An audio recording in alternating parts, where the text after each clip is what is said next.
Recording is on. Ça fonctionne. Alors du coup, bonjour à tous et à toutes. Oh Marie, j'ai Marie Soulier avec moi, mon Dieu.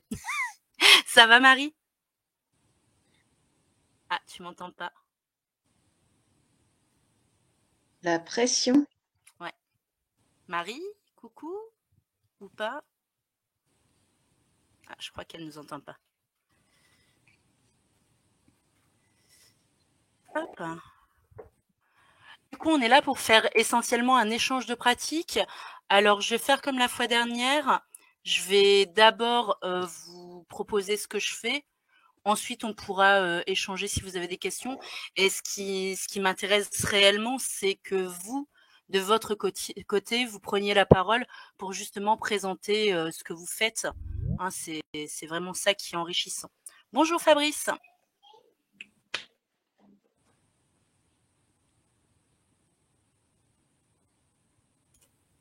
Marie, elle me coupe mon micro, ça va pas aller. Donc, rapidement, vous voyez tous le diapo, c'est bon? Oui.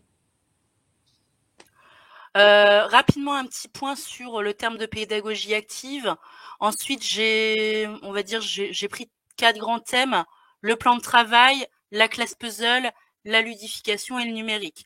Alors, le but, c'est pas d'approfondir les 4, hein, parce qu'il faudrait, j'ai envie de dire, 4 webinaires pour le faire. C'est vraiment de le faire un petit peu en surface et de répondre aux questions et de voir si vous aussi vous les utilisez. Alors, les pédagogies actives, qu'est-ce que c'est? Alors, nous, dans la team, on a tendance à dire que c'est mettre l'élève aux manettes de ses apprentissages. Donc, c'est-à-dire le rendre acteur, favoriser son autonomie. Ça demande du coup de changer sa posture d'enseignant. C'est hyper important. Hein. On n'a plus, enfin, ça existe encore, attention. Hein, mais aujourd'hui, l'enseignant qui ne fait que délivrer son savoir, bah, ça se fait de moins en moins et on se rend vite compte que finalement, ça intéresse de moins en moins les élèves et ça fonctionne de moins en moins. Donc, ça veut dire aussi changer sa vision de la classe traditionnelle. Et enfin, c'est utiliser des outils qui provoquent l'émulation et qui facilitent surtout la gestion. Parce que lorsqu'on se lance dans les pédagogies actives, on a tendance à dire que c'est chronophage au départ. Et c'est vrai, hein, faut pas se leurrer. Ça soulage peut-être la partie où on est en classe, mais si on veut vraiment bien faire les choses, finalement, hein, la partie où on est en classe, ça nous implique d'autant, voire plus. Donc, ça demande une bonne préparation et pour ça, il faut les bons outils. On va voir d'abord le plan de travail. Alors, c'est quoi le plan de travail? C'est donner la possibilité à l'élève de choisir l'ordre des activités, voire même les activités, hein, pour parvenir finalement à acquérir les compétences travaillées, mais selon finalement les préférences de l'élève. Certains utilisent plutôt la feuille de route où là, on va être un petit peu plus restreint, mais c'est aussi finalement favoriser l'autonomie et ça réconforte dans un premier temps, puisqu'il faut dire ce qui est, c'est qu'au départ, on a du mal à lâcher du lest totalement, hein, et laisser les élèves entièrement choisir leurs activités. Alors bien sûr qu'on a préparé, hein, on sait très bien ce que les différentes activités qu'on leur donne, mais des fois, c'est vrai qu'au départ, on peut être un petit peu stressé, hein, par le fait d'avoir à gérer plein d'activités en même temps. Donc vous verrez le petit Geniali, je vous donnerai le lien et à chaque fois, hein, par exemple là j'ai mis une liste d'outils, hein, les permis d'autonomie, DigiScreen, hein, que j'utilise énormément. J'ai mis Classroom Screen aussi puisque les deux finalement se rejoignent. J'utilise de plus en plus la digitale, hein, pour laisser un petit peu de côté Classroom Screen. Et dans plus d'infos, je vous ai mis... Ah oui, pardon, il faut que je partage totalement mon... Hop. Il faut que je partage totalement ma fenêtre dans ce cas-là. Voilà. Je vous ai mis le Geniali sur le plan de travail qu'on avait utilisé la fois dernière. Comme ça, pour ceux qui ne l'ont pas, vous le retrouvez ici. Voilà. Est-ce qu'il y a des questions pour l'instant là-dessus? Ou est-ce que j'avance? Pour l'instant, je vois aucune question. À part Bon. Marie Soulier qui nous entendait pas au départ, maintenant c'est bon et elle dit bonjour Manon. Coucou Marie, ça fait plaisir. Bonjour, bonjour. Donc pas de questions. Je continue. Surtout, vous m'arrêtez hein, si jamais... Hop, la classe puzzle. Alors là, j'ai mis carrément le lien vers un article de mon site sur justement ce qu'était la classe puzzle. Alors moi, je sais que, en tout cas chez nous, à l'ISFEC, elle est dans la formation initiale des enseignants. Donc je pense quand même que pas mal de personnes connaissent cette pédagogie. Hop, est-ce que je peux agrandir? Oui. Donc on peut faire une classe puzzle avec le même texte. Hein, donc à chaque fois, j'ai listé les différentes étapes.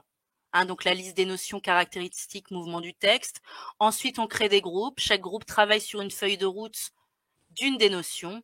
Et ensuite, on remélange les groupes de façon à avoir dans chaque groupe un élève expert de chacune des notions qu'on a voulu travailler.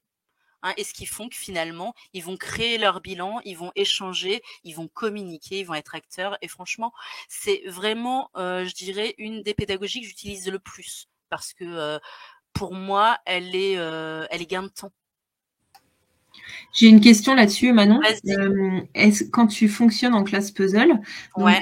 à l'issue des travaux de groupe sur une des notions, est-ce que toi tu passes et tu valides ce qu'ils ont fait afin qu'ensuite, quand ils font la mise en commun avec les groupes, ils donnent pas des choses fausses ou comment tu fonctionnes? Et de toute façon, en fait, dans l'ensemble de ces pédagogies, toi, tu es toujours finalement en train de graviter de groupe en groupe Ouais. pour justement faire attention à ce genre de choses, évidemment. Ouais, ok. Donc oui, Ça marche. bah oui, ça évite quand même Ouais, qu'il y ait oui, non, mais choses. parce que parfois, c'est comme Mais c'est oui. dur à gérer, parce que tu as toujours des groupes qui te demandent, des gens qui demandent plus. Moi, je sais que parfois, j'ai du mal à passer voir tous les groupes ou tous les doigts levés, Bah, etc. disons qu'il y Donc, a des groupes en qui tu peux avoir pleinement confiance, j'ai envie de dire.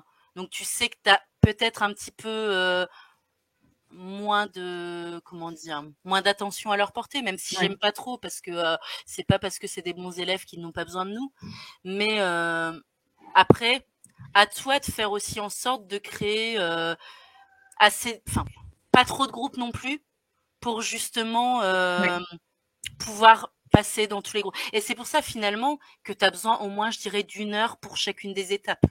Ouais, ok. C'est sûr que si tu veux faire et les groupes experts et les groupes totems dans la même heure, là, ça devient compliqué. Ouais.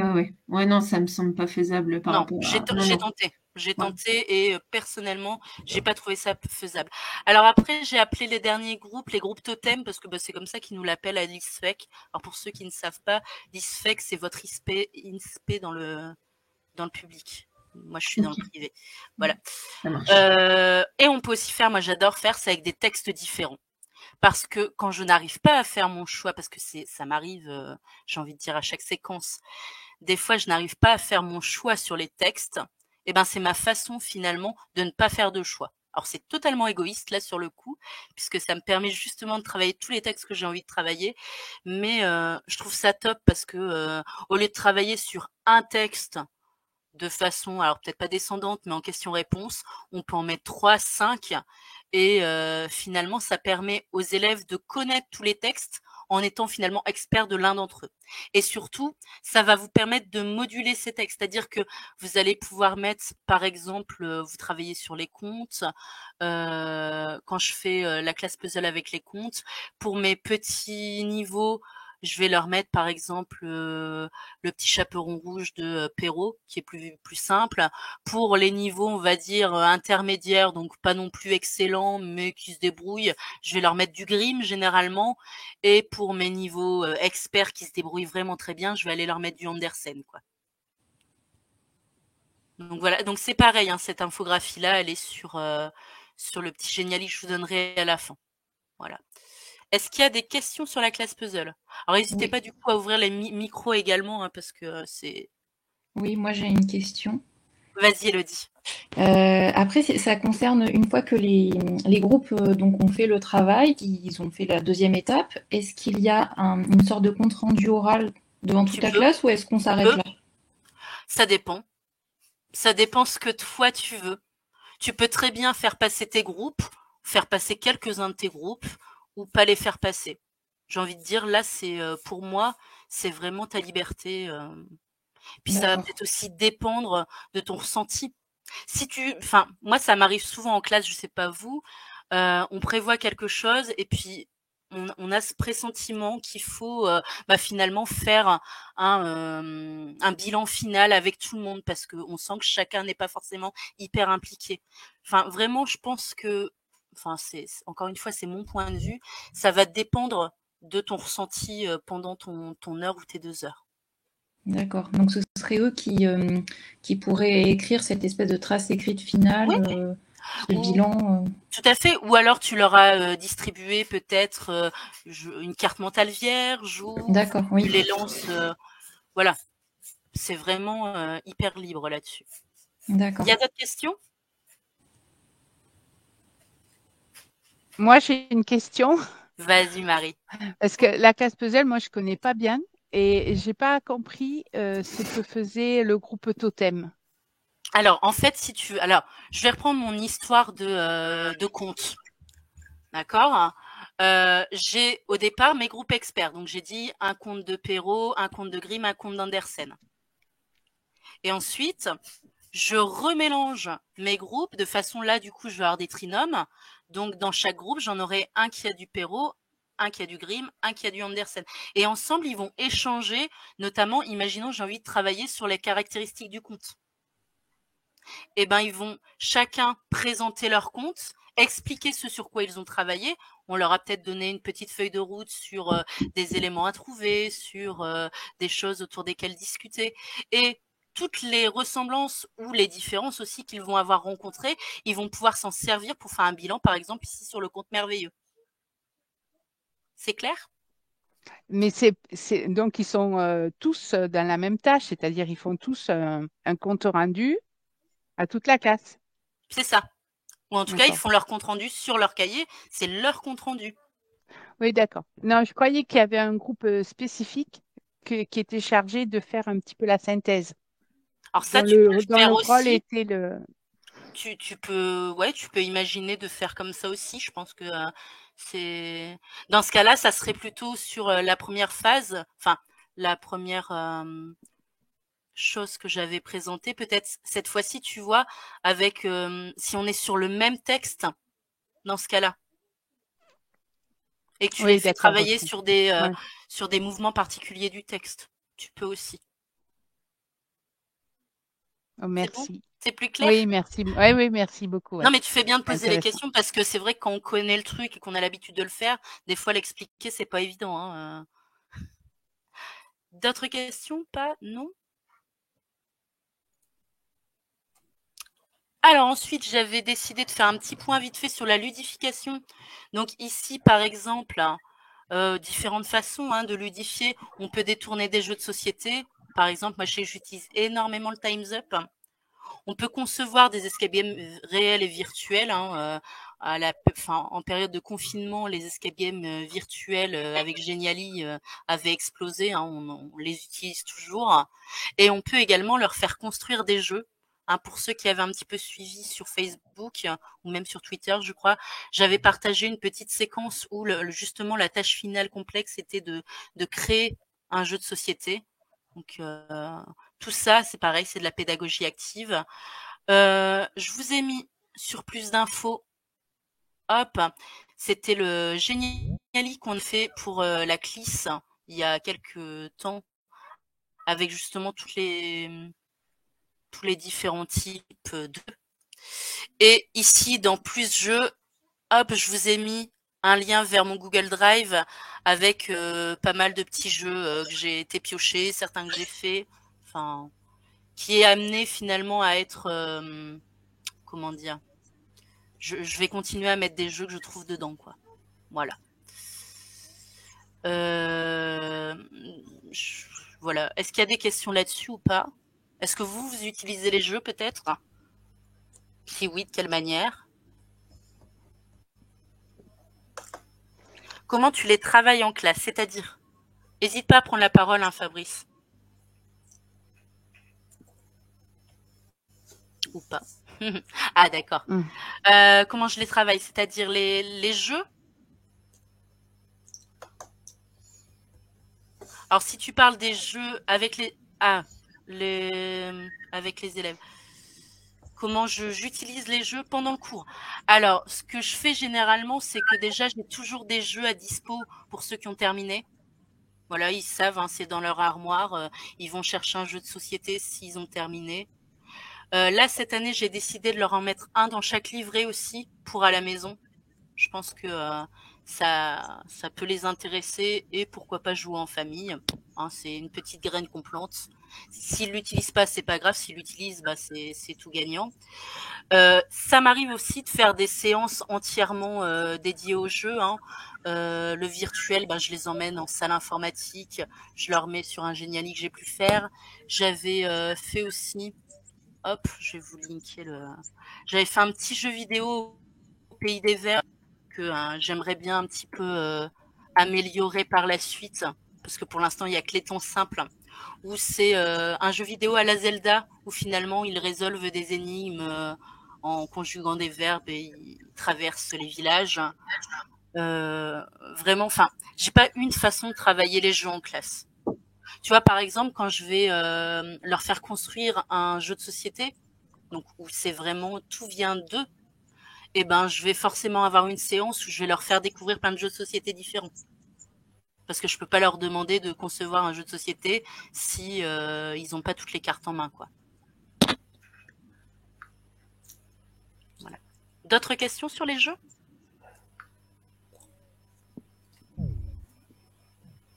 Ok. Hop, et le dernier petit thème que je trouvais intéressant quand on parle de pédagogie active, c'était le numérique. Oula, il s'est passé quelque chose ici, c'est pas grave. Donc, pour moi, il y a 3 façons d'utiliser le numérique. Il y en a certainement plus, hein, mais j'ai fait le petit Geniali rapidement. Dans un premier temps, faire des recherches et utiliser des ressources déjà existantes. Je les amène très souvent sur le site de la BNF, il y a plein de trucs. Je pense au roman de renard. Je sais que moi, je l'ai fait travailler sur le site de la BNF sur le roman de renard. Vous avez tout un jeu c'est un jeu de rôle, hein, je dirais, sur la fantaisie. Quand vous commencez avec vos 5e, imaginez des mondes nouveaux. Vous tapez fantaisie BNF. Vous allez évoluer totalement dans un monde inventé, faire des choix, aller rechercher des petits animaux. Enfin, 1 heure là-dessus, ils adorent. Généralement, ils terminent à la maison. Enfin, faut pas hésiter à utiliser des ressources qui sont déjà existantes. Si vous voulez tout créer, vous ne pourrez pas. Ça va être hyper chronophage et puis refaire des choses qui ont déjà été faites, je trouve ça dommage. Ensuite, vous pouvez leur faire créer des écrits, hein, des montages vidéo. Je prends un petit exemple. Quand je travaille sur le fantastique, à la fin de la séquence, la tâche complexe, c'est de créer un recueil de nouvelles fantastiques audio. Et donc, du coup, notamment, je l'ai fait travailler sur Windows Movie Maker, hein, qu'on a installé en salle informatique, pour qu'ils puissent mettre une petite musique, qu'ils puissent ajouter leurs nouvelles qu'ils ont enregistrées. Généralement à la maison, je leur demande, mais certains ne l'ont pas fait, donc je les mets dans une salle à part, ils l'enregistrent, ils ajoutent une petite image, voilà. Et enfin, travailler les compétences de Pix. Je sais que dès que je travaille une séance en informatique, moi derrière, je lance un parcours Pix qui est justement sur le sujet. Alors le souci de Pix, c'est que lorsque vous lancez un parcours, il n'y a pas forcément les choses que vous avez vues en classe. Donc, mais bon. Faut bien travailler Pix aussi. Est-ce qu'il y a des questions là-dessus, sur le numérique? Non? Alors voilà, moi, ce que j'avais prévu. Maintenant, ça va être à vous de prendre la parole un petit peu. Parce que c'est ça aussi, de faire un échange de pratiques. Alors vous, comment est-ce que vous rendez justement vos élèves acteurs de leurs apprentissages? Ou quels sont les soucis que vous rencontrez peut-être pour les rendre acteurs? Alors moi j'ai tenté en 2019, je me suis lancée dans l'aventure du plan de travail, Ouais. mais à l'époque je connaissais pas tous ces groupes d'entraide sur Facebook, donc je me suis un peu lancée toute seule sans avoir trop de ressources. Et donc j'avais carrément préparé tout le plan de travail de l'année pour mes 2 niveaux de français. Ah ouais. Et en prévoyant semaine par semaine tout ce qu'il y avait à faire. Et donc après, l'idée, c'était qu'ils puissent choisir l'ordre dans lequel ils faisaient les activités. Mais ça a été très compliqué. Forcément, j'avais pas de salle attitrée, donc je me déplaçais avec une grosse valise. Et du coup, j'ai eu un peu de mal à gérer avec les 30-31 élèves par classe, avec les difficultés différentes. Finalement, les heures de classe étaient quand même assez mouvementées pour moi. Donc c'est vrai que j'ai envie d'améliorer ça, j'ai envie de me relancer dans de meilleures conditions. Mais je suis un peu, voilà, je suis un peu novice et même si j'aimerais beaucoup vous apporter des choses, j'ai l'impression que voilà, c'est pas encore trop rodé mon système. Bah, déjà, tu apportes quelque chose, c'est que tu apportes une problématique. Et c'est hyper intéressant. C'est-à-dire qu'en effet, quand on travaille en plan de travail, il y a plusieurs façons de faire. Toi, tu avais choisi du coup de ne travailler qu'en plan de travail, Oui. ce qui est franchement un boulot phénoménal. Oui. Je l'ai tenté moi sur une séquence. Alors j'ai aimé la séquence, mais non, j'ai pas fait de rétropédalage puisque je suis allée jusqu'au bout, mais j'ai sorti les rames parce que je me suis rendu compte que finalement ça ne me correspondait pas. Je pense que c'est aussi hyper important, c'est que ça vous corresponde entièrement. Je sais que alors je suis capable moi de lâcher du lest, pas de souci, mais j'ai ce besoin quand même de reprendre assez régulièrement finalement l'attention de tous. Et c'est pour ça, là, maintenant, ce que je partage généralement, c'est moi ce que j'appelle une séquence hybride. C'est-à-dire que j'ai mes séances qui vont se dérouler de façon classique. Je mets des gros guillemets à classique, parce que je pense que c'est pas vraiment l'adjectif qui me correspond. Et j'ai mes séances plan de travail. Et du coup, par exemple, généralement, je le fais sur mes 2 heures.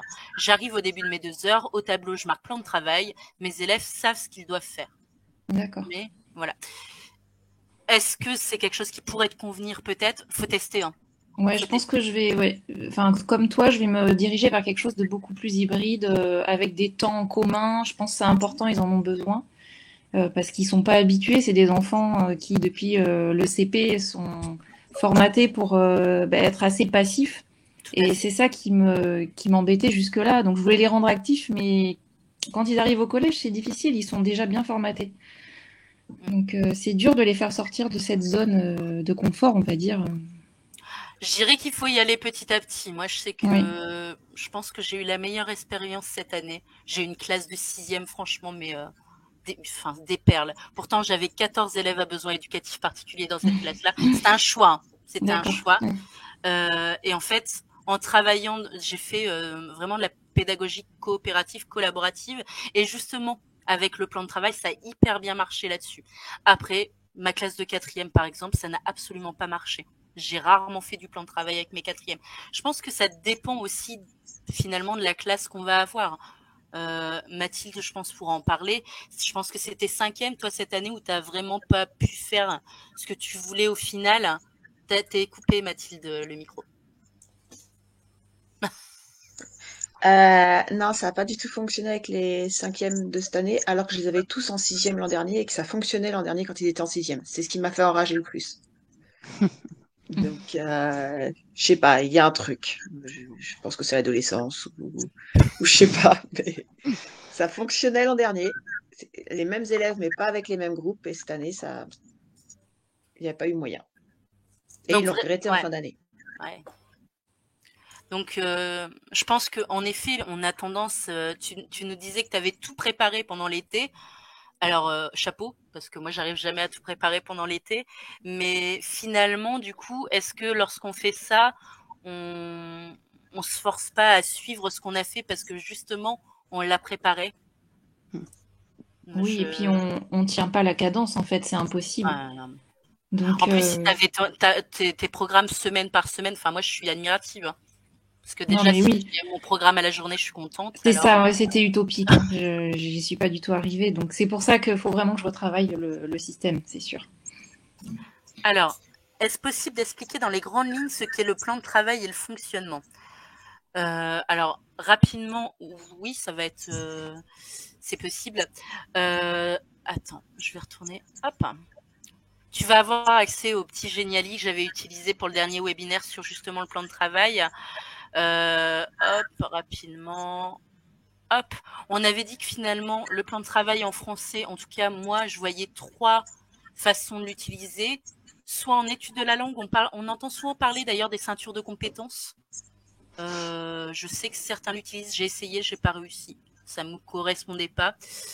On peut l'utiliser dans le cadre d'une seule séance, hein, peu importe la dominante, et aussi sur l'ensemble d'une séquence ou en mode hybride. Hein. Je disais que moi, je fonctionnais principalement en mode hybride. Et en fait, ton plan de travail, ton but, ça va être ta compétence travaillée, enfin, comment dire, ce sur quoi là où ils doivent arriver, c'est leur proposer plein de petites choses pour qu'ils puissent piocher et faire finalement des activités qui leur correspondent, qui correspondent à leur niveau, mais aussi à leurs préférences, pour finalement arriver au même point, mais par des chemins différents. Alors, moi, je sais que je leur permets toujours de travailler au moins en binôme, même en groupe, sauf si vraiment je veux travailler je veux que ça soit évalué individuellement. Mais voilà. Après, pose plutôt des questions parce que c'est hyper général ce que tu demandes. Et du coup, ça demanderait presque 1 heure d'explication, j'ai envie de dire. Il y a des exemples, hein, si tu veux, de plan de travail dans ce que j'avais partagé. Attendez, je vais vous partager direct le Geniali, comme ça, certains pourront déjà... Hop.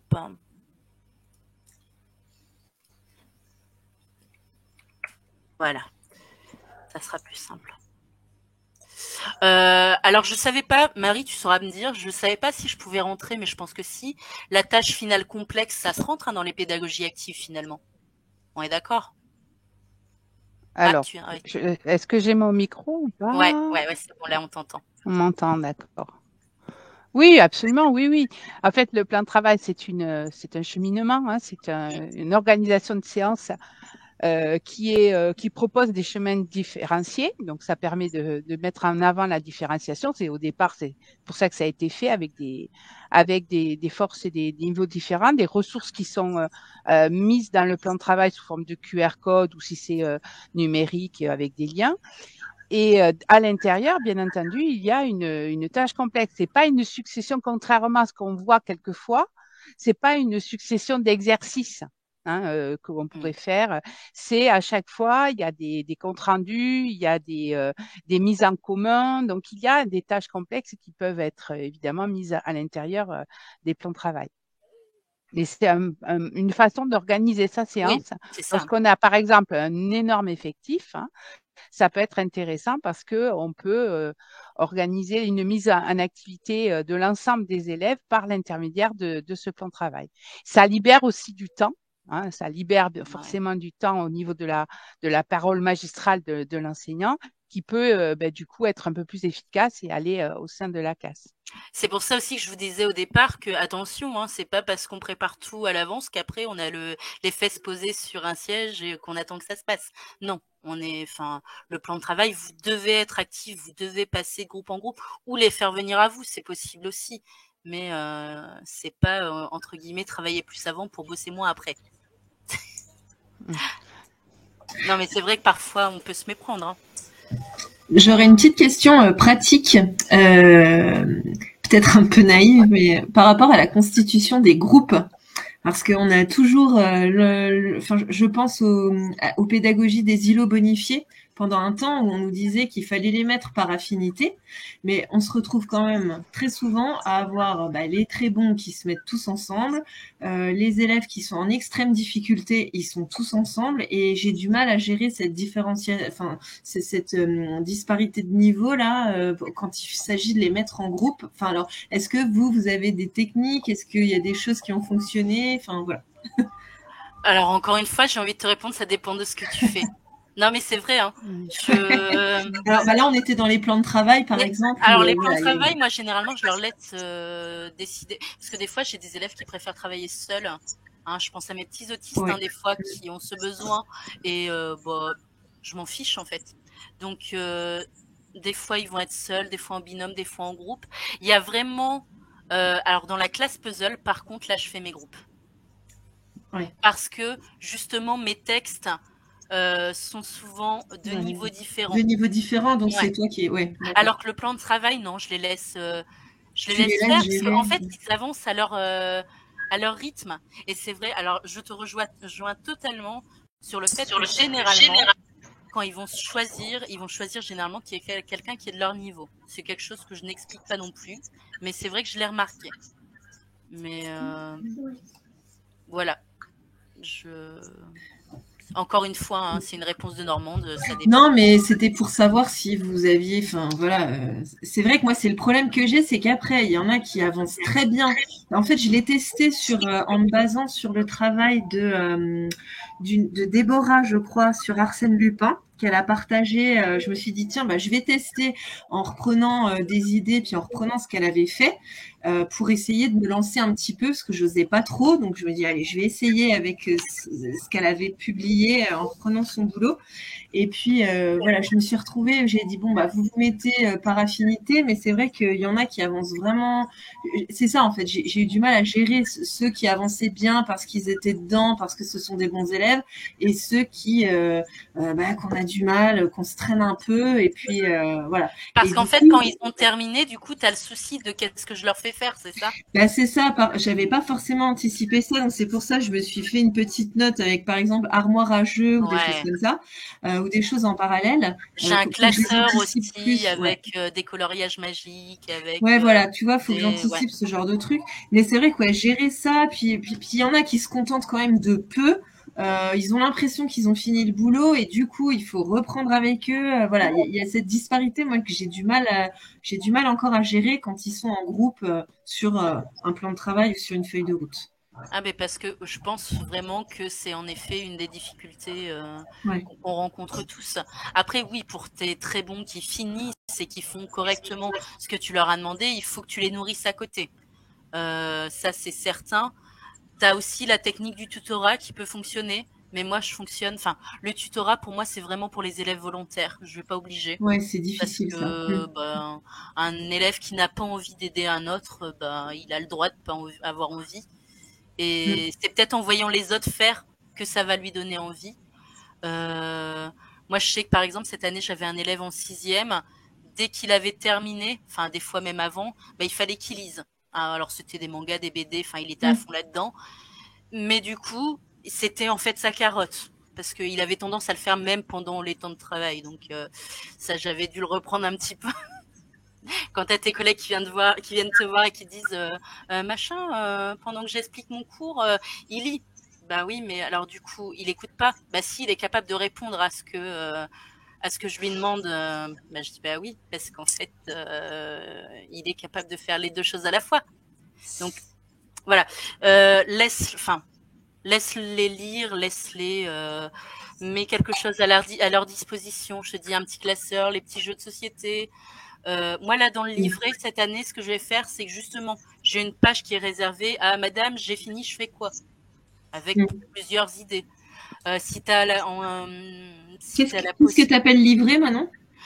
Cette année en fait, en chaque début de séquence, je leur donne le livret élève pour comme ça les photocopies sont faites. Oui, c'est ce que tu avais expliqué l'autre fois. Voilà. Okay. C'est ça. Et notamment pour plein de raisons différentes en fait, parce que je peux me permettre cette année d'imprimer en couleur notamment, ce qui est plutôt cool. Donc je vais tout prévoir à l'avance et après ça m'embête quand même parce que ça veut dire qu'une fois dans ma séquence, je peux pas partir forcément ailleurs, ou alors il faut que je rajoute des documents, c'est faisable, mais c'est-à-dire que si je zappe un truc, ils vont le voir, il y aura un truc dans le livret qui sera pas rempli. Voilà. Quelle est la différence entre le plan de travail et les îlots bonifiés? Alors, je pratique pas les îlots bonifiés, je les ai jamais pratiqués, mais pour ce que j'en connais, finalement, les îlots bonifiés, pour moi, c'est en fait, la gestion de classe. Ouais, c'est ça, c'est plus sur la gestion de classe. Alors, j'ai commencé à l'appliquer il y a pas mal de temps. En fait, ils se mettent par groupe de 4, donc en îlot fermé, donc en carré, quoi. Et puis il y a un système de points, de bonification sur le travail, de malus aussi, si voilà. Enfin, c'est juste ça. C'est vraiment de la gestion de classe là pour le coup. Donc ça peut très bien se transposer en partie au plan de travail, puisque on peut très bien dire, si on a une classe un peu pénible ou qui a du mal à se mettre au travail, justement, on peut passer puis attribuer des points, mais ça peut fonctionner en même temps en s'adaptant un petit peu, quoi. Après, c'est assez technique, hein, le Je suis pas assez bonifié, rigoureuse, moi, pour faire ça. en fait, ouais, moi j'ai essayé, puis au bout d'un moment, oh là là, tu te perds dans les points et tout, c'est super galère. Alors, faut vraiment le simplifier, peut-être, si on veut faut faire quelque chose d'assez simple, en fait. Puis à partir du moment, moi c'est le problème que j'ai, c'est qu'à partir du moment où tu annonces quelque chose, tu dois le faire. C'est Donc ça. si tu annonces, je sais pas moi, oubli de travail égale moins 10 points, ça veut dire que même ton petit gamin qui a un TDA et qui oublie, ou ton petit 10 qui galère à finir ses devoirs la veille au soir, ou ton gamin qui rentre à 19h qui a clairement autre chose à faire que ses devoirs, et ben tu dois le sanctionner. Et moi, enfin, je peux pas. En fait, parce que les autres vont voir ça comme une injustice. Donc, c'est ça. Tout ce qu'il faut éviter, c'est l'injustice. Moi, je n'écris rien dans le marbre au niveau de tout ça, parce que je trouve que ça nous enlève un peu notre part d'humanité si on le fait trop.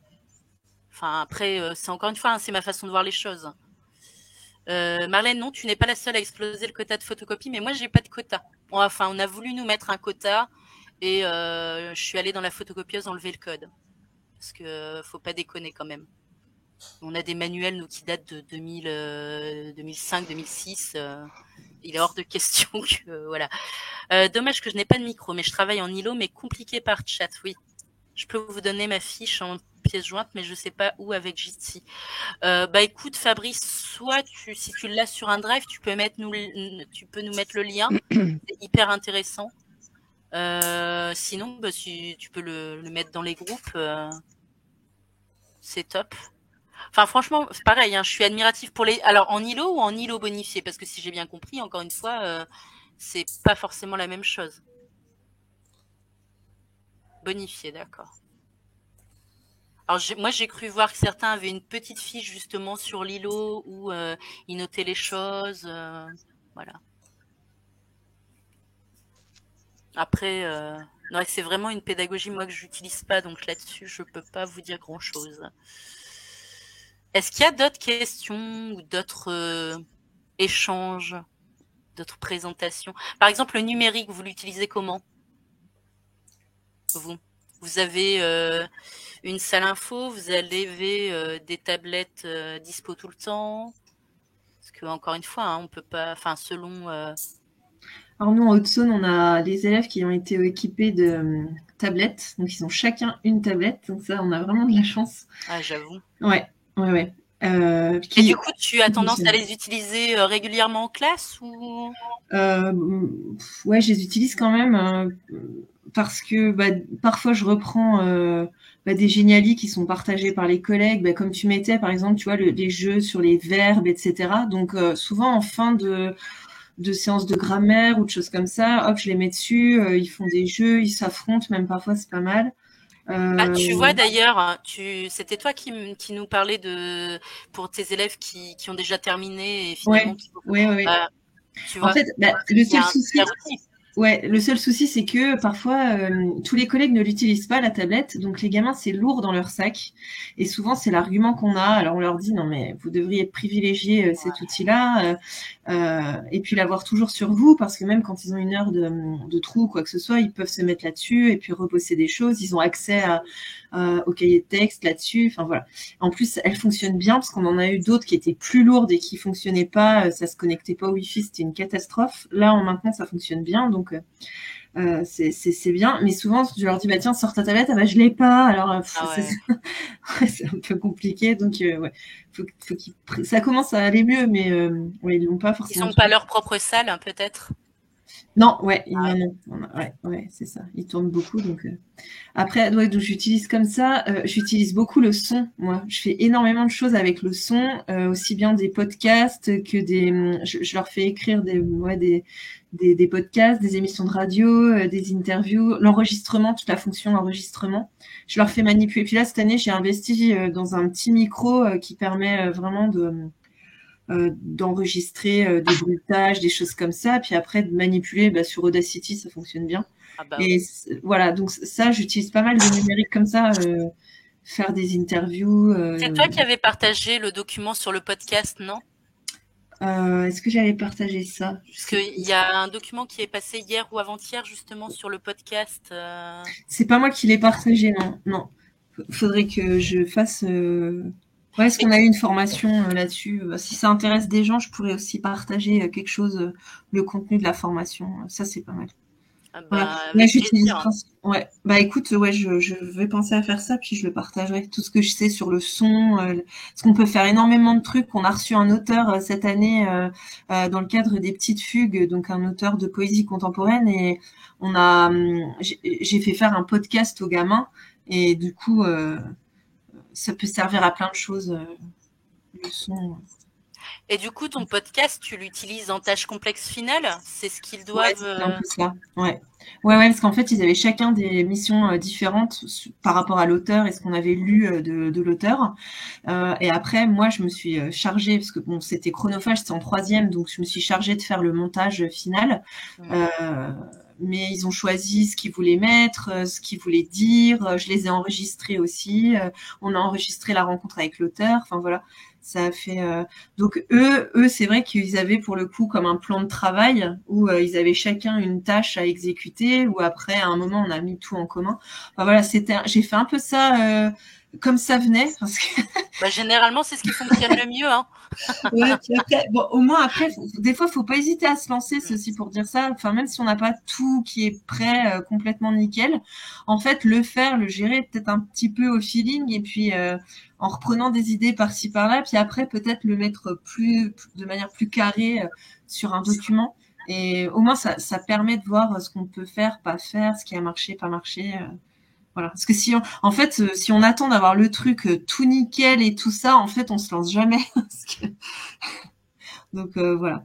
Bah, Enfin, c'est voilà ça, comment et je puis suis. c'est aussi son ressenti encore une fois au niveau de la classe, hein. C'est ça. Des fois, Ouais, il y c'est a comme disait des. Mathilde, si ça fonctionne pas avec des avec des classes parfois, Oui, mais alors ça enfin, fonctionne. on va le ressentir.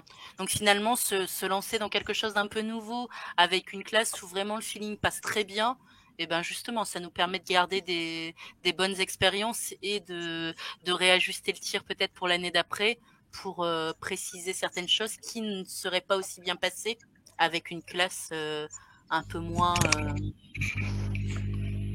sympa. Oula. Ok, alors j'avais Fabrice qui disait moins numérique en classe car moins équipé, mais le site La Boîte à dicter pour les entraînements est suivi en orthographe. Le site La Boîte à dicter, tiens, ça me parle pas. Je fais aussi de la correction audio de rédaction avec Quickr. Je connais pas du tout, tiens. Tu nous apprends plein de choses, Fabrice. Et merci pour le lien vers ta fiche ILO. Hop. Waouh. Moi, je suis épatée, hein. Je suis perdue déjà là-dedans. Ah oui, avec les cartes justement, des cartes de comment il s'appelle ça, les rôles dans l'îlot. D'accord. Ouais, ça j'en avais déjà entendu parler. Et du coup, Ça, c'est de la les gestion rôles de groupe. changent. Ouais. Tes rôles changent tous les jours, à chaque cours.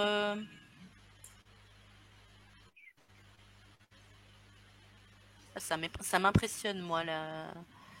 Point vert sur table, barre. D'accord. Alors, rôle qui change chaque semaine, cela fait 8 ans que je travaille en îlot. Cela paraît complexe, mais les élèves comprennent vite. J'en ai besoin.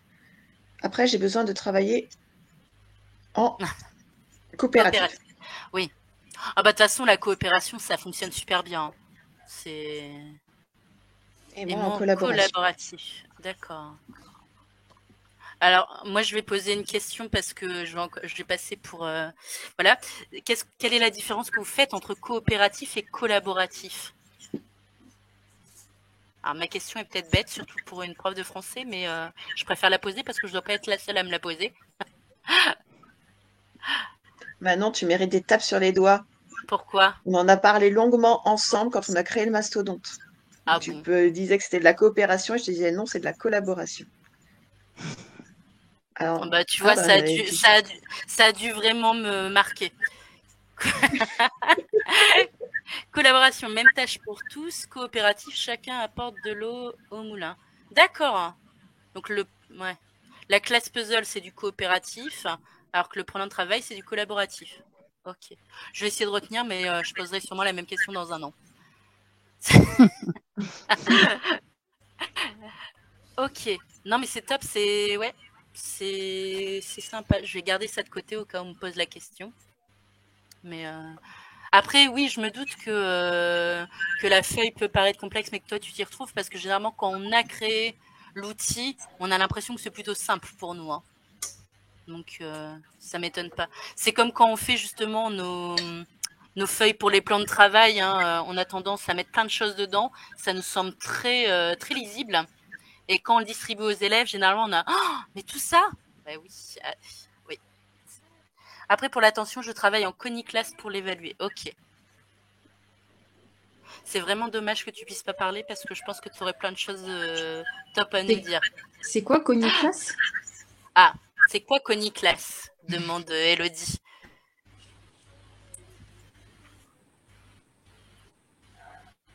Oui, classe qui travaille les neurosciences. Je pense qu'elle questionnait surtout sur la façon dont dont on pouvait le faire.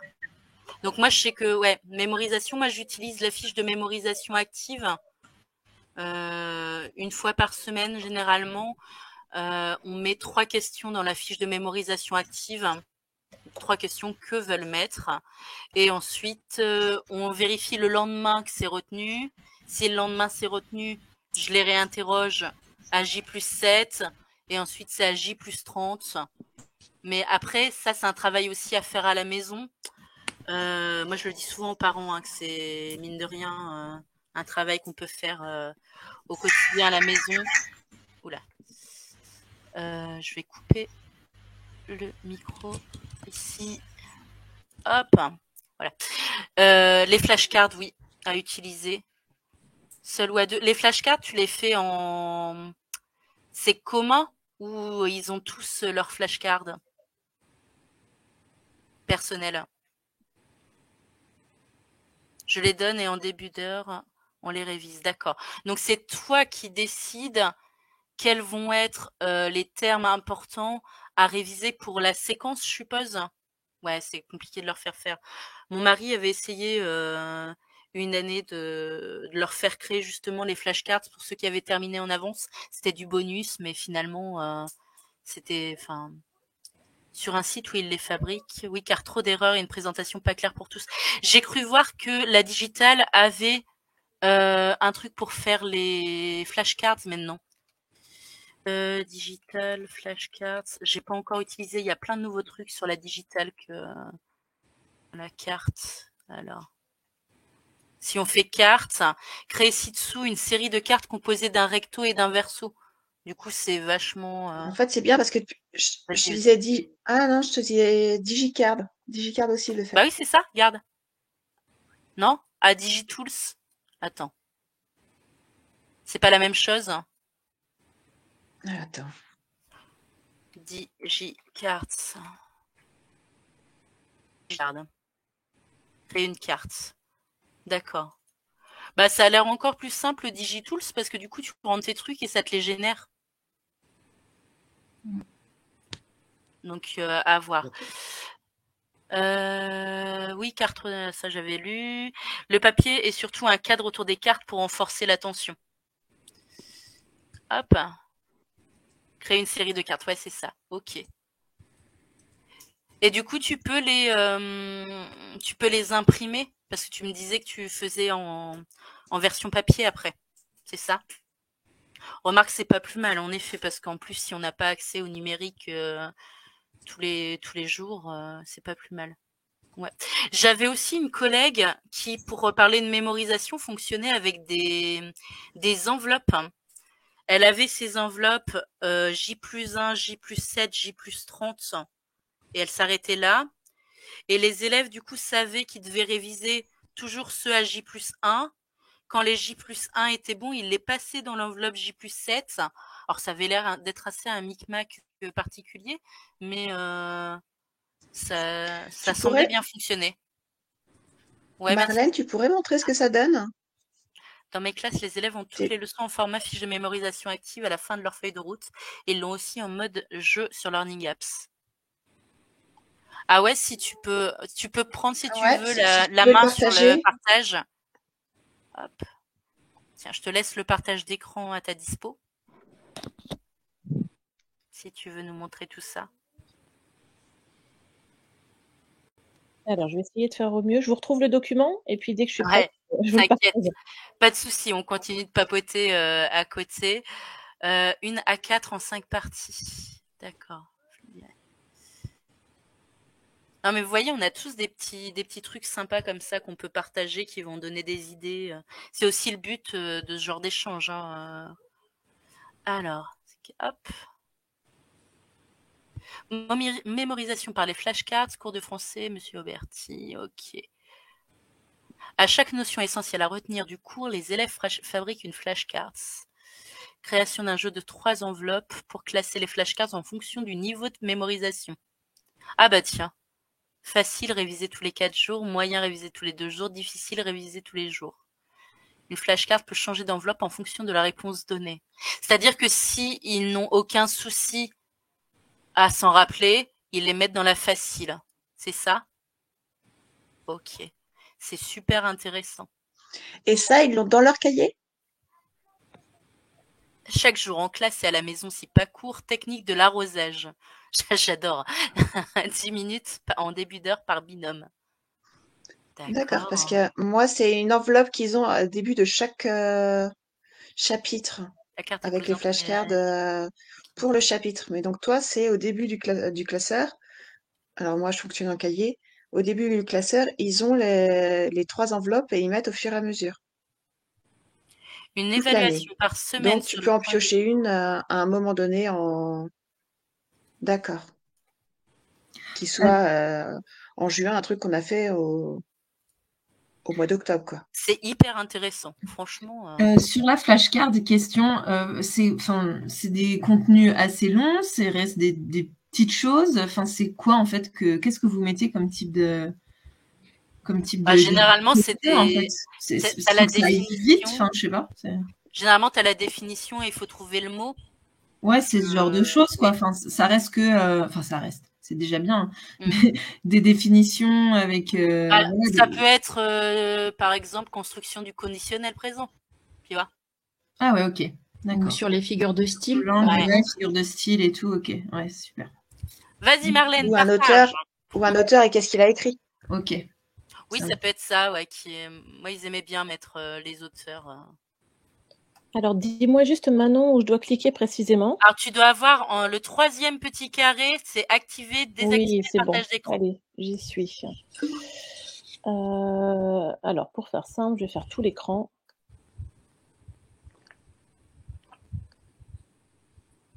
Hop. Yeah. Et je vais rebasculer. Voilà, donc ça, c'est mes fiches de mémorisation actives. D'accord. C'est le principe de Jean-Louis Berthier, en fait, de la Coniclass. Et donc, à la fin de leur feuille de route, ils ont, pour chaque étape, moi, je travaille sur 4 étapes de travail. Ils ont à chaque fois ce document à remplir, en plus de leur trace écrite, en fait. D'accord. Et ils le complètent en autonomie parce que je leur mets le format en mode jeu, en fait, en QCM sur Learning Apps. Et dès que ta leçon est terminée, donc je leur dis d'aller sur le Learning Apps quasiment à J1 ou à J2, puisque je fonctionne aussi avec les J. Et puis ensuite, on se note dans l'agenda qu'il va falloir l'apprendre pour J5, il va falloir le réviser à J8, le réviser à J15. Et donc souvent, on le note à apprendre au moins 4 fois dans l'agenda. En fait. Ah, c'est pas bête de le noter dans l'agenda. Tu vois, c'est un truc bête, mais moi, c'est comme toi, le système des enveloppes où il fallait remettre les cartes, machin, tout ça. Moi, je m'y perds. En fait, je retiens rien. Donc là, c'était la facilité, c'était de se dire le jour où ils le remplissent, ensuite on se note les 3 ou 4 fois à réviser directement dans l'agenda. D'accord, ça c'était pour les 4e, je suppose, sur Dire l'amour, oui, non? Oui, voilà, c'est ça. Alors je mets tout le temps, il y a la colonne questions avec les questions sur la trace écrite, la colonne des indices. Alors les indices, ça peut être, juste je leur donne un petit conseil, je leur mets un dessin, ça peut être des choses à trous à compléter comme ici, ça peut être... un exemple. Et si quels outils permettent la musicalité, j'avais mis ça parce que c'était sur les répétitions. Voilà. Et c'est vraiment en rapport avec ce qu'on a fait. D'accord. Mais c'est l'essentiel à retenir. C'est vraiment l'essentiel à retenir. Alors, il y a Mathilde et Fabrice, et d'ailleurs, je me joins à eux pour demander si tu peux partager, du coup, le document, si tu veux bien, évidemment. Ah oui, bah, C'est oui, top, hein. oui, je vous l'envoie. Si tu peux partager un 6e aussi pour voir la différence entre 4e et 6e, s'il te plaît. Ouais, j'ai vu totalement. Oui. Alors là, cette année, j'ai fait 4e, 3e. Je suis en train de me demander si j'ai 6e, mais je devrais vous trouver ça aussi. Il n'y a pas de souci. Non, c'est super intéressant. J'aime beaucoup aussi le principe justement de donner des indices et du coup de les... Enfin, c'est eux qui trouvent finalement leurs réponses. Enfin, c'est hyper pertinent. J'aime beaucoup. Voilà. Ouais. J'essaie de vous partager tout ça. Pour les flashcards déjà faites, niveau brevet pour le niveau 3e pour le brevet. Ah oui, d'accord. Ok. Je connaissais pas du tout. Hop. Ok. Est-ce qu'il y a d'autres partages? C'est top. Ou pas. Après, ça fait 1 heure qu'on est là, hein, donc c'est déjà pas mal. Surtout, vous n'hésitez pas, si vous avez des questions, si vous avez d'autres partages à faire, n'hésitez pas à le faire sur les groupes Facebook ou sur Twitter, mais sur les groupes Facebook, généralement, c'est un peu plus tranquille. T'as été calmé par Twitter. Ouais, mais bon, c'est pas grave. Voilà. Donc, s'il n'y a plus rien, moi je vous dis. Je veux bien le partager. Non. Ah oui, si Morgane, elle est en train de chercher, t'inquiète. Je pense que elle est un peu comme nous tous et nous toutes. Rechercher un document précis quelque part, c'est compliqué. T'as vu Fabrice, et grand merci à Marie pour son livre. Tu feras des dédicaces à Ludovia, Marie? Oui, je serai à Ludovia. Merci beaucoup pour le. On t'installe un stand. Comment? Je dis on t'installe un stand devant le casino. Ah non, quand même pas, non. Moi, j'aurais dit plutôt dans les termes pour pouvoir accéder aux termes. Ah ouais, dans les termes, j'avoue. Bah écoutez, merci à toutes et à toutes. N'hésitez pas, hein, surtout. Et puis là, je vais lancer du coup le questionnaire pour la semaine prochaine. Je crois que vous avez redemandé, si je dis pas de bêtises, les plans de travail. Donc on va refaire un petit point plan de travail. Et j'avais dit, parce que dans le groupe Bébé Prof, il y en avait énormément qui avaient demandé sur la gestion de classe. Hein, ce que je peux comprendre, hein, c'est assez anxiogène, hein, de savoir comment on va gérer sa classe quand on prend justement en main la classe pour la première fois. Donc je ferai un petit truc, je pense la dernière semaine, sûrement en revenant de Ludovia, sur la gestion de classe. Je me demande même, Mathilde, si on pourrait pas l'ouvrir à toutes les matières. Parce que, c'est ce que j'allais dire, parce que même moi, ma matière, ça peut être pas mal. Bah, les billes pour la gestion de classe, je pense qu'elles sont les mêmes dans toutes les matières. Hein. Donc, ouais. Ah, feuille de route 4e pour Marlène. Ok. Merci.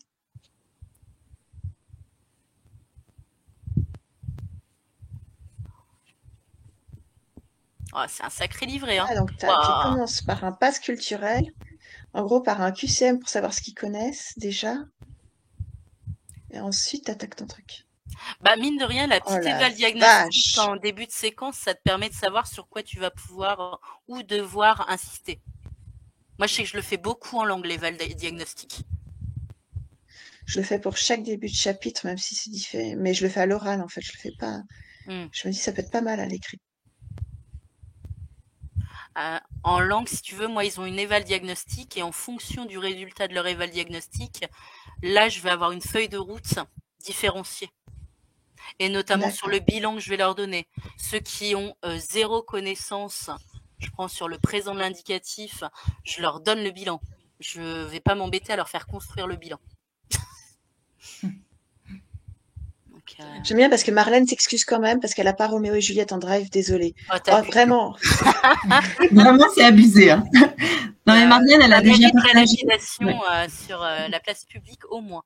Marlène avait partagé avec moi, on avait un peu échangé aussi sur des déroulés. Et ce qu'elle dit pas, c'est qu'en plus, elle a un super Geniali qui renvoie à plein de sources et ses learning apps et tout ça. Enfin, c'est hyper complet. C'est ouais, Vas-y, c'est top. partage le Geniali aussi pendant qu'on y est. Bon, allez, je vous fais la totale, je vous fais le pack Noël avant l'heure. C'est ça, Non, mais on a quelques petites pépites qui sont là. Ça fait Mais non, plaisir. attends, Bon, moi, je dois Comment vous elle faire dit, quoi, ma- le truc sur le podcast, c'est ça? Je vous Ouais, fais ça un serait doc, bien. promis. Ok, ça marche. Avec ce que j'avais une formation avec la scène nationale de théâtre qu'on a avec Ah. des mecs qui travaillent en radiophonie chez A Inter et Culture et France Culture, et du coup, on avait pas mal de sources. Donc, j'essaie de coucher ça, puis je vous envoie tout. Oh, c'est Je génial, mettrai. ça. Vaut mieux mettre sur quoi, Team Ludens? Bon, comme tu veux. Oh, bah Importe. oui. Moi, je Ouais, mets de sur toute tous les façon, ça groupes, va. tu sais, j'arrose. Ok, ça marche. Moi, j'avais une question par rapport au groupe Facebook, parce que moi, je ne suis pas du tout Facebook. Et est-ce que c'est plus facile à gérer que Twitter? C'est-à-dire, c'est des groupes où il y a peu de monde, ou alors c'est des groupes à 1000, 2000 personnes? Bah, moi, Ça dépend. j'arrive à 5000, moi. C'est la folie, Marie, c'est la folie. Il y a une Ouais. foule en délire sur Facebook. Il y a une foule, mais généralement, À la- c'est toujours dans la bienveillance. Ou alors, c'est pas. C'était pas mal. Pardon. Monoral.net. Ouais, c'est mon. Alors là, moi, on est sur ma console, donc ouais, pour travailler comme au bac, c'est pas mal. C'était un petit site que j'avais eu en formation. Là. En fait, ils peuvent vous envoyer, vous pouvez leur mettre un seul enregistrement, comme ça, ils trichent pas. Ils peuvent le faire à la maison, dans des conditions presque de passage à l'oral. Et j'avais trouvé que c'était pas mal du tout ce site. Il est très facile de prise en main, c'est gratuit, voilà. Donc, D'accord. Et surtout, l'avantage, c'est qu'il y a tirage au sort aléatoire au moment de Ouais. la connexion. Donc, dans Ouais. les conditions du baccalauréat, c'est excellent. On peut préparer, mettre plusieurs textes. Et quand l'élève se connecte, il a un temps de connexion et ensuite le texte tombe et il a un temps de préparation avant que le module d'enregistrement s'active. Et du coup, le temps de préparation et le temps d'enregistrement est paramétrable par l'enseignant. C'est vraiment très, très bien fait. Ouais. Oh. C'est cool. Merci Marie, c'est ça. Entre autres. Non, mais c'est vrai que c'est un outil qui a, en tout cas, pour l'instant, je n'en connais pas d'autres, qui permet vraiment aux enseignants, aux professeurs de français, notamment à lycée, avec la course folle avec le nouveau programme. Ça leur permet vraiment de préparer en amont le baccalauréat et de mettre les élèves en condition d'examen très tôt dans l'année. Et c'est extrêmement appréciable puisque à partir du moment où on a déjà réalisé 3-4 textes, on peut tout de suite lancer monoral.net, créer sa classe. Connexion très facile, puisque les élèves se connectent par leur prénom, ils rejoignent l'interface enseignant via un lien sur lequel, d'ailleurs, ils pourront revenir pour avoir leurs résultats. On peut mettre une correction individuelle audio ou une correction individuelle écrite. Donc, c'est vraiment un très bel outil pour les enseignants de lycée, mais pas que. On peut aussi l'exploiter en collège. Bah, pour les PP 3e notamment, pour l'oral de brevet. Oui, mais aussi dans le cadre de cours. Moi, Oui. ça m'arrive avec des 6e, des 5e de l'utiliser pour faire des productions orales. Parce qu'il y a 3 types de modules. Il y a le module style examen, avec ces sujets aléatoires que l'on choisit. Et ensuite, il y a le module professeur où on peut faire des petites capsules audio et un module plus souple Pas mal, où ouais. là, on a juste à donner la consigne et puis les élèves s'enregistrent en direct et on récupère le tout sur la même plateforme. C'est assez sympa. Bah, je vais et c'est regarder. RGPD, effectivement, parce que ça a été développé, je crois, par une académie, Versailles, je crois. Enfin, je sais plus exactement. Je vais regarder parce que normalement, cette année, avec les 5e, je fais le concours de lecture à voix haute de Belin. Je sais pas si on l'a reçu là dans les spécimens. Ça peut être sympa. Autre outil pour leur faire travailler sur le téléphone, un support exposé plus simple qu'un PowerPoint, Pic Collage. C'est en appli maintenant sur ordi. Ok. Si je peux dire un dernier mot sur quelque chose qui a été évoqué, que je maîtrise bien parce que je l'utilise, c'est le QuickQR, qui a été cité tout à l'heure par Fabrice. Alors là, c'est un outil qui est tout à fait, pour moi, innovant parce que ce sont des petits QR codes papier que l'on édite sur le site quickqr.education. C'est une planche papier, on peut les imprimer donc sur du papier spécifique QR code, donc avec un système d'autocollant. Chaque QR code est vide, absolument vide, et ça se remplit au moment du cours. Donc, c'est très, très utile pour les élèves qui ont des besoins particuliers. Lorsqu'ils sont face à une difficulté, on peut repérer rapidement l'élève, on pose le QR qu'on colle directement sur le classeur ou le cahier, et ensuite, avec son appareil photo, on scanne, ça nous renvoie sur la plateforme QQR, on enregistre son intervention, lecture de texte ou reprise d'une consigne orale, etc. Et le tour est joué. Et l'élève ensuite repart chez lui avec un QR code qui est du coup pour le coup rempli et il n'a plus qu'à le lire sans connexion, bien entendu. Quand il est chez lui, ça lui permet de jalonner ainsi d'adapter, si tu veux, au fur et à mesure que les difficultés arrivent, de personnaliser les cahiers. Et je trouve ça absolument remarquable. Alors, c'est gratuit.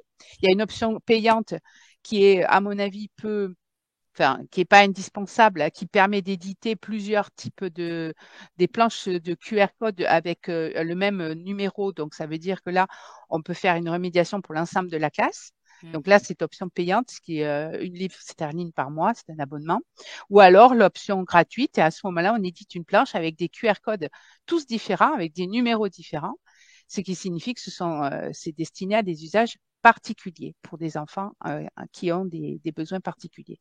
Et c'est absolument génial aussi pour les corrections de copies, puisque c'est pas forcément systématique, mais lorsqu'on est face à des copies où on se dit il y a pas mal de choses à dire ou à écrire, ben là, du coup, on colle le QR code sur la copie.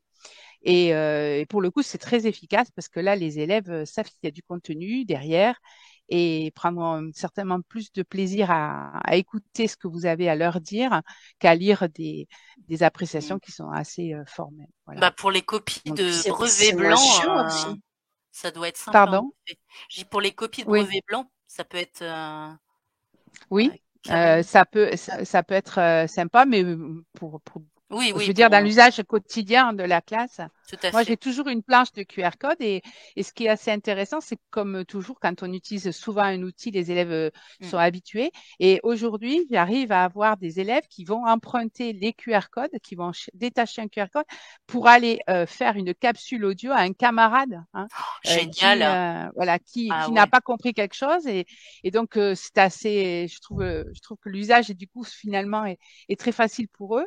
Et ça crée, tout à l'heure, on a parlé de tutorat, enfin, des choses un peu. Moi, j'aime bien les choses spontanées. Je suis un peu comme ce que vous avez dit. C'est quand c'est compliqué, ça alourdit ma tâche à moi et du coup, je m'y retrouve pas forcément. Mais ça, après, c'est une question de personnalité. Et là, pour le coup, quand on voit qu'il y a un outil facile et qui est adopté par les élèves, bon, ça, c'est tout bénef. Ouais. C'est top. Alors, le site est en anglais. Ouais, c'est bien. Oui, alors, c'est un professeur de physique à temps plein dans le sud-ouest qui l'a créé. Dans le sud-ouest du Royaume-Uni. Mais oui. Moi, j'ai juste lu le truc. C'est sinon, QR, c'est ça? Attends, je te mets le lien. Voilà. Je l'ai mis j'ai mis le lien un peu plus haut. QR éducation. Ah ouais, mais c'est ça. vous le passez dans Chrome, il va être traduit, mais cependant, vous n'avez pas besoin d'y rester trop longtemps. Il faut y aller la première fois pour se créer un compte. Ensuite, faire les print stickers. Vous allez voir, il y a un onglet qui va se rajouter une fois que vous serez logué. Et là, print stickers, vous éditez votre planche. Vous pouvez en éditer autant que vous voulez. Vous les imprimez. Alors moi, je vous conseille d'acheter quand même le papier qui est adapté à. On trouve facilement ça. Et après, on est tranquille. On n'est pas obligé d'aller systématiquement retourner sur le site. Donc c'est un usage qui est vraiment très simple, voilà, qui est pas chronophage. Ouais, ça a l'air top. Ouais, Alors, je suis en train de voir, ils sont supprimés les commentaires après 90 jours, sauf en premium. De quoi? Et faire des commentaires vidéo, modifier les commentaires de la publication. J'ai cru que tu parlais de Slack avec tes 90 jours. Ouais, mais 90 jours, c'est tranquille, quoi. Tu as un retour audio gratuit, tu as un retour audio, un retour Mm. photo, un commentaire textuel, commentaire sur lien web et des conversations. Ouais. Je voyais aussi que dans les premiums, tu avais notamment le retour vidéo, Marie. Oui, je ne Ouais, l'utilise pas parce que du coup, il faut faire attention à la bande passante. tout à C'est fait. un usage que moi, personnellement, je réalise en classe, Mm. non anticipé. C'est ça qui est intéressant parce que c'est vrai que le QR code, même si c'est facile à générer, bon, il faut quand même, il y a un tas de manip. Tout à Là, fait. c'est vraiment spontané. Il y a un problème de lecture d'un élève sur une poésie, par exemple. On sait qu'il va être un petit peu empêché. Hop, on va lui faire la lecture en direct et donc, j'utilise que le module audio parce que je trouve que c'est d'abord, C'est c'est la suffisant. fonction première du QR code, c'est Mm. suffisant. Et la vidéo, je crains qu'on ait après ce système parce que ça téléverse directement sur les serveurs de Ah ouais, QR, et du coup, ça peut très, très vite, si vous n'avez pas une bonne bande passante, en effet. être un peu long à télécharger. Merci pour le tuto, Fabrice. Ça coûte pas cher pour stocker les commentaires pour les élèves. Oui, je crois que moi, je suis abonnée, c'est 1 livre sterling par mois pour pour avoir la fonction pleine. Et Bah, du coup, ne pas avoir le problème des 90 mm. jours.